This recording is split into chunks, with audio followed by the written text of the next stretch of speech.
24.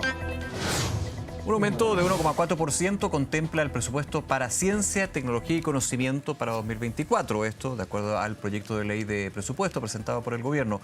Vamos a hablar de este tema, también del nuevo fondo de investigación para las universidades y el índice latinoamericano de inteligencia artificial. Para eso nos acompaña la ministra de Ciencia, Tecnología, Conocimiento e Innovación, Aysén Echeverry. Ministra, gracias por acompañarnos. ¿Qué tal? Bien, muy bien. Muchas gracias por el espacio. Un montón de temas que conversar. Hartos temas, así que aprovechemos. Ley de presupuesto con este aumento. ¿Qué le parece como ministra, como secretaria de la cartera y por sobre todo hacia dónde irían esos presupuestos adicionales con respecto al actual presupuesto que existe? Bueno, este es un presupuesto que tiene varias características. Efectivamente, la cartera de ciencia crece un 1,4%, pero el sector investigación y desarrollo crece cerca de un 7,5%.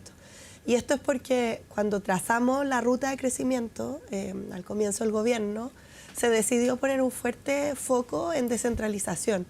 Y cuando se aprobó la ley del royalty, se creó un fondo que se llama Fondo de Productividad y Desarrollo, que está enfocado... Que es una especie de fondo de innovación y desarrollo, I+D, exacto, y que está enfocado esencialmente a temas de desarrollo científico-tecnológico en las regiones.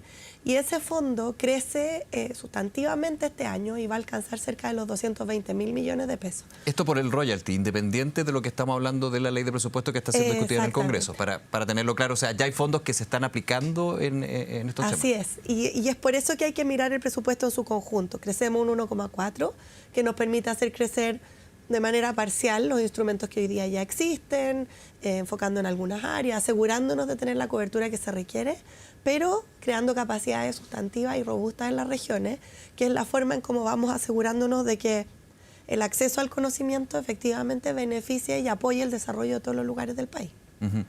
Ahora, siempre uno se hace la pregunta en estos sectores que son tan relevantes para el desarrollo de los países, sí, no solamente este, y está ampliamente sabido, documentado, está claro cuando los dineros van a educación, bueno, seguridad, para qué decirlo, es uno de los temas que de hecho lo exponía el presidente Boric. No le quiero poner un aprieto para nada, pero siempre se dice, bueno, y ciencia y tecnología tan poquito, un porcentaje menor, también considerando que todos los expertos, todos los ministros dicen, bueno, en innovación y desarrollo ahí está la clave hacia el Chile del mañana. ¿Cómo explicamos un poquito eso? Entendiendo también de que los recursos son finitos. Lo que son, exacto. Claro. Por eso menciono lo del royalty y lo de la estrategia, porque si bien todos los gobiernos han hecho el compromiso al comienzo de decir queremos aumentar en investigación y desarrollo, en la práctica no habíamos logrado dar un salto sustantivo, no habíamos logrado dar ese pasito extra. Y lo que nosotros nos propusimos como gobierno fue trazar el camino de cómo se logra eso. Porque no es solo echarle más recursos al sistema, hay que pensar dónde, cómo, para qué. Hay que usarlos bien. Hay que usarlos bien. Y es por eso que se definieron dos caminos. Uno, este Fondo de Productividad y Desarrollo, que efectivamente el año pasado que se echó a andar tuvo sus dificultades, como cualquier fondo que empieza. Hoy día viene con mejoras sustantivas en la ley de presupuesto y por lo tanto va a ser más fácil para los gobiernos regionales también disponer de esos recursos para investigación y desarrollo. Ese fondo el año pasado ya creció 10%, este año 7,5% y así aumentos que son muy por sobre lo que crece el general del presupuesto. Y el segundo camino es este fondo de universidades, que básicamente lo que dice es: nosotros tenemos un modelo de ciencia basado en excelencia y por concurso. Es un excelente modelo, ha dado muy buenos resultados. Pero es de proyecto a proyecto. Pero es de proyecto o sea, a contra proyecto, que suena Exacto. muy lógico, pero cuando hablamos de investigación, el proyecto a proyecto no cae muy bien. Y cuando no cae, digo, en lo concreto. Exacto. Y cuando miramos a los países que han logrado estos saltos sustantivos, lo han hecho combinando el proyecto a proyecto con estas capacidades estructurales. Porque finalmente el tener un buen laboratorio no es un proyecto, es una capacidad permanente. El mantener programas de doctorado con buenos claustros no es un proyecto, es algo que se mantiene en el tiempo. Y esas cosas hasta el día de hoy no tenían fuente de financiamiento y es por eso que se crea este fondo. Que además, y aquí viene de nuevo cuál es como la visión más política que tenemos como gobierno. Por un lado la descentralización y por el otro lado las prioridades del país. La ciencia y la tecnología tiene que ayudar y tiene que servir al desarrollo del país. Y es por eso que el fondo se enfoca mucho en las necesidades territoriales, pero también en los desafíos globales. Y de esa forma las universidades, en conjunto con el gobierno, pueden ayudar a crear estas capacidades robustas, permanentes, de largo aliento. Ahora, este fondo tiene una mirada regional, una mirada local, entendiéndolo así. y no es proyecto contra proyecto, no es contra proyecto, pero sí va por tema, por ejemplo, en una región donde la gran problemática que existe es la falta de agua, Así pensando en es. el norte del país, y donde se invierte en I+D, en investigación con respecto a esa problemática, ¿se da una prioridad, digamos, ese tipo de temas? Absolutamente. Por poner el agua como un ejemplo, digamos, pero muy local. Absolutamente. El fondo tiene uno que es territorial, que apunta a esos casos, y uno que es nacional, que apunta a desafíos globales del país. Entonces tiene las dos versiones. Ya. Ahora, lo que hicimos, y que esto es fundamental, es que en lugar de decir nosotros, esta región haga esto y esta otra región haga esto otro, las universidades son las que nos tienen que proponer cuáles van a ser esos énfasis en base a las estrategias regionales de desarrollo, en base a las capacidades que tienen, en base a lo que ellos ven que son los potenciales. Porque también el apuntar por ciertos sectores a priori es complejo. Sí. Y porque los limita a otros, digamos. Porque limita a otros y porque también hay cosas que no sabemos cómo nos van a afectar en el futuro. O sea, nosotros mismos, desde el Ministerio, hace un par de semanas lanzamos un primer informe en tecnologías cuánticas. Y algunos se dirán, bueno, pero ¿por qué tecnologías cuánticas? Bueno, porque precisamente hay que anticiparse. Y las universidades están en ese proceso también. Y por eso este fondo pregunta a las universidades, ¿dónde está el énfasis? Las universidades nos tienen que presentar un plan y por eso los recursos en esta primera etapa son chiquititos. Y luego ese plan se analiza, se evalúa, se entiende si es que efectivamente está, se corrige, se ve cómo se puede coordinar con otras universidades. Y luego se implementa en plazos mucho más largos con fondos que son más sustantivos. Tienen plazos, pero son distintos a los proyectos. Exacto, porque lo que se busca no es... Porque es un plan, partiendo del concepto. Y se busca crear capacidades, no generar más papers o patentes. No es eso lo que estamos midiendo, sino que lo que estamos midiendo es estas capacidades que van quedando en las universidades. Y como todo fondo en cualquier parte del mundo, el que tenga evaluaciones regulares no significa que se acaba, sino Lógico. que significa que uno se va asegurando de que los recursos estén siendo bien Ahora, pero con un utilizados. enfoque, y le hago la pregunta, ¿solamente en ciencia aplicada? No, O también ciencia en términos de teoría, de investigación propia, ciencia aplicada, recordando que necesito una innovación para poder arreglar este problema se arregla con esto, Sí. ciencia aplicada, que no es un desmedro, digamos, del resto, pero que evidentemente son formas distintas de ver el proceso científico y tecnológico. absolutamente. Y agradezco la pregunta porque muchas veces caemos en esta dicotomía, ¿verdad? Ciencia básica, ciencia aplicada. Como si fueran competencias. Exacto, pero déjeme darle un ejemplo de la minería. Ya. La minería hoy día necesita de muchas capacidades para hacer investigación y desarrollo. Cuando uno se reúne con las empresas mineras, te dicen, yo necesito implementar inteligencia artificial en mis procesos, pero también necesito muchos doctores en física y en química que sean capaces de entender cómo la biotecnología puede afectar X, Y o Z. Entonces, más que hablar de ciencia aplicada o de ciencia básica, creo que tenemos que empezar a hablar de resolver problemas o de enfrentar desafíos. Y cuando lo hacemos de esa forma, lo básico y lo aplicado van de la mano, porque en el fondo no hay aplicado sin básico y el Lógico. básico sin aplicado se pierde un poco el sentido también. Entonces, cuando lo enfocamos en desafíos de esa naturaleza cambia. Por ejemplo, la Universidad de Atacama está muy interesada en la biodiversidad del desierto florido. Alguien puede decir, pero eso es que tiene aplicado. ¿No? Explorémoslo, no lo sabemos. Quizás ahí están las futuras empresas biotecnológicas que nos van a proveer, qué sé yo, medicamentos para la cura de ciertas enfermedades. O a lo mejor del estudio de esa biodiversidad vamos a entender mejor los procesos de cambio climático. Cómo las algo muy bacterias aplicado. interactúan en zonas extremas, digamos. Exactamente. Entonces, este fondo, y quiero volver a la idea detrás, la ciencia y la tecnología no es un bien en sí mismo, sino que funciona en la medida que permite que los países se desarrollen. Y por lo tanto está ligado a la idea de desarrollo. Y en el caso de nuestro gobierno, eso es con justicia territorial, y necesitamos que todos los territorios lo tengan, con foco en la naturaleza, y por lo tanto el comprender los fenómenos naturales es importante. Pero también pensando en que Chile tiene fuertes e importantes capacidades para desarrollar una industria que se basa en ciencia y tecnología.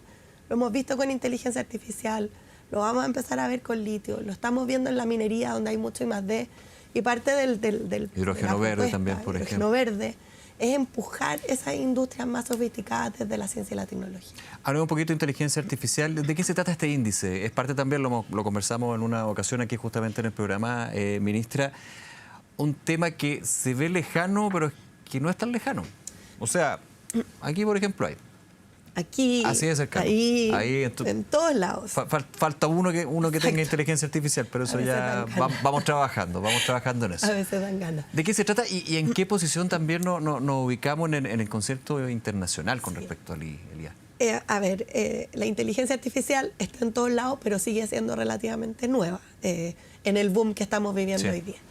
El ILIA es un índice que se creó, esta es su segunda versión, se creó por el Centro Nacional de Inteligencia Artificial, el CENIA, en colaboración con la CAF, con UNESCO, con el BID, con la CEPAL, con una serie de organismos internacionales. Y lo que hace es medir las distintas dimensiones para el desarrollo de la inteligencia artificial, es decir, qué necesitan los países para poder hacer algo con IA, infraestructura, gente que investigue, empresas que lo aplican, y compara a todos los países de Latinoamérica y el Caribe para ver cómo estamos. Es una tremenda herramienta porque nos permite a los países decir, chuta, me falta capacidad de cómputo o estoy súper bajo en investigación. Hace un diagnóstico y finalmente una especie de ranking. Exacto. La buena noticia es que no es una competencia, me imagino, es decir, que me falta. Exacto. Para ser como el primero. Vengo llegando la semana pasada de la cumbre de inteligencia artificial de Montevideo. Estábamos todos los países que fuimos medidos por el ranking y claramente hay un ánimo colaborativo y no de competencia. Ahora, uno se pone contento. ¿Porque qué lugar salimos? Porque salimos nuevamente en el primer lugar. O sea, Chile hoy día... A nivel regional. Latinoamericano y el Caribe, ya. Cuando nos comparamos con todos estos países, Chile lidera en el global, estamos primero, y además lidera en prácticamente todas las dimensiones. Lo que es una muy buena noticia, porque significa que tenemos las capacidades que se requieren para poder avanzar en esta línea. Ahora, falta aplicarlo, parece, ministra, porque, por ejemplo, en el aparato público, en temas de trámite, en los temas de seguridad también, tantas veces se habla de aprovechemos la inteligencia artificial, las técnicas, pero como uno desde afuera dice, parece que no la estamos usando, pero en el ranking nos dice, ustedes las tienen. O sea, y a veces no nos damos cuenta, como con el teléfono. Sí, en el caso de la gestión pública, hoy día hay más de 100 casos de uso de inteligencia artificial por parte del Estado. Hoy día, en materia de seguridad, estamos usando inteligencia artificial desde el monitoreo de autos que están encargados por robo o por desaparición, hasta en las investigaciones en la Fiscalía, con el fiscal Heredia, en materia de salud, apoyando en los diagnósticos y en la gestión de listas de espera. O sea, de verdad, nos pasa a los chilenos, nos pasa regularmente que no nos creemos tanto. No nos creemos cuando nos miramos a nosotros y miramos al del lado, si estamos de acuerdo. Exacto, yo cuando miro lo que está ocurriendo con inteligencia artificial, creo que aquí hay harto de qué creerse el cuento. Tampoco hay fórmulas inmediatas y mágicas, me imagino, pero usted nos dice se está aplicando. Se está aplicando y hay un buen prospecto. El mismo índice, por ejemplo, señala que si se aprovechan las capacidades de inteligencia artificial en su máximo, en el caso de Chile, podría tener un impacto de un 1,2 puntos del PIB, por ejemplo. O sea, un impacto directo en productividad. También habla el índice de que hay una serie de profesiones que se verían beneficiadas por la inteligencia artificial. Cerca de 6 millones de trabajadores que podrían ver sus funciones, ser más productivos en tu trabajo por el uso de la inteligencia artificial. Entonces, ¿por qué importa? Porque nosotros podemos tomar eso y pensar, por ejemplo, en capacitar a personas. Pensar, por ejemplo, en acelerar el uso por parte de la industria. Y vamos guiando el actuar del Estado en aquellos lugares donde es más efectivo. Ahora, ¿podríamos hacer eso? Si es que no tenemos todas estas capacidades ya instaladas, sería ridículo, no podríamos.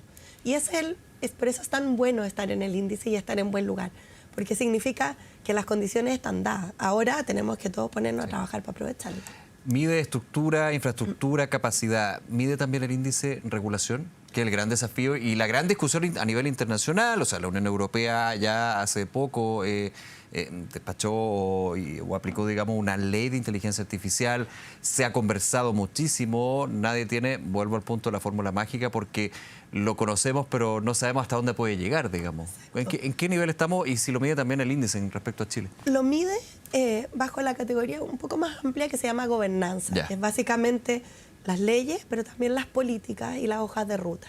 En ese aspecto, Chile está a la vanguardia y por lejos sobrepasando al resto de los países.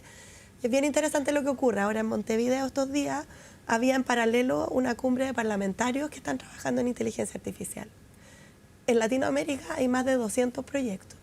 De esos 200 proyectos, sin cuestionamiento, los países reconocen y los expertos reconocen al proyecto de Chile como el proyecto que debiera marcar la pauta de cómo se hacen leyes de inteligencia artificial que promuevan innovación y que protejan a los ciudadanos de los riesgos que tiene esta tecnología. Y eso es algo que nos enorgullece mucho, como país, que si bien el proyecto lo presentó el Ejecutivo, ha sido el resultado de un trabajo muy estrecho con los parlamentarios de la Cámara y del Senado, con, qué sé yo, la senadora Rincón, el diputado Lagomarsino, el diputado Aedo, un montón de parlamentarios que se han involucrado mucho en esta materia. Y hoy día tenemos un proyecto que puede ser pionero y que puede ser referente para muchos otros países. Y eso, cuando hablamos de una tecnología que está cambiando absolutamente todo, lo que nos da es lo fundamental, que es que como chilenos vamos a poder incidir en su desarrollo. Ministra Isabel Echeverri, nuevamente gracias por acompañarnos. Muchas gracias por el espacio. Que esté muy bien, que le vaya muy bien. Igual.